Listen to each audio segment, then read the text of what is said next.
My father had this vision that I need to be this fearless, individual. So he did not hesitate to put me in a position where I had to do the toughest work. It took some work for 10th grade student to understand what those things were. Accounting specific around taxes and payrolls and such. Legals, writing contracts, both with his customers and working with his employees. What that allowed me to do is to be fearless of doing work to clean, to renovate of properties. And sometimes I would have to take on the responsibility of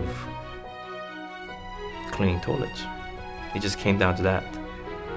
I had an opportunity to meet and have worked with and get acquainted with a group of great IT professionals.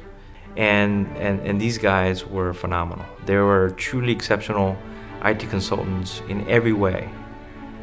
So I would say that my first step in creating an IT consulting organization had to do with the right talent. One of the best compliments that I have heard to this date is the fact that this company should have never been. I don't know if that was the right context it was told me, but I hear that as a compliment. All of us gave up weekends, holidays, evenings, time with family, friends.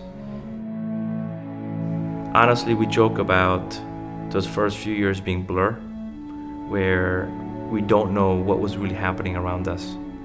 And I could tell you that during those first 2 years of pureIntegration, I don't know what movies were playing in the movie theater. It was interesting when I started as the COO of a company, some of our greatest successes were our greatest challenges. We were growing so fast that we were spending more cash than we had. You imagined all of our cash was in our clients' banks as AR. And so it was very interesting that after my first 6 months with the company, I had to contribute back about all the money that I earned to pay for the payroll while we had to wait on collecting our accounts receivable from our clients. It was an empty office, folding chairs, folding picnic tables. That was my desk for maybe the first year or even more. Landlines on the floor. I mean, our true startup, bare walls. It was one of those things, here's your equipment, figure out benefits, figure out 401k, figure out, how to get people paid, and off we go. And it was fun.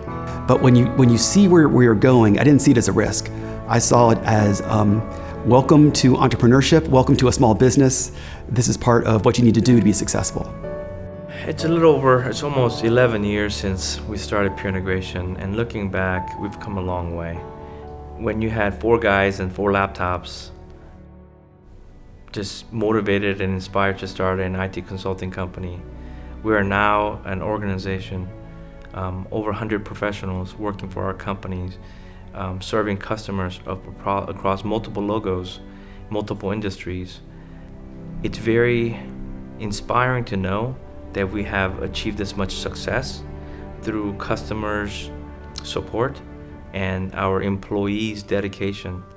And whether you look at the size of our workforce, whether you look at the bank account of the company, or you look at the relationship that we have with the customers and the partners, we have grown immensely. One of the biggest milestones for me in pureIntegration is that when I could announce to the organization that we have achieved financial goal of retaining revenue, our earnings, to be able to carry on our entire workforce for 2 years without having any billable work. Personally, it was an important milestone. Things will always be changing, and the question isn't, are you going to change? The question is, how are you going to change? And from the very beginning, when we were building this company, we were building it based on a culture and an approach that was independent of what we were actually working on. And so over time, we found that the things that we actually consult on have changed dramatically.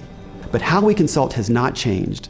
And so one of the challenges in consulting is investing in what will the new thing be, but how you approach that new thing is the same as how you've been successful to date. I see a great parallelism between my business and what my father created. Service providers, at the end of the day, are there to do one thing, and that is, in clients' eyes, how are we delivering value? How are we becoming a very important part of their success? If it wasn't for that, we wouldn't have a place.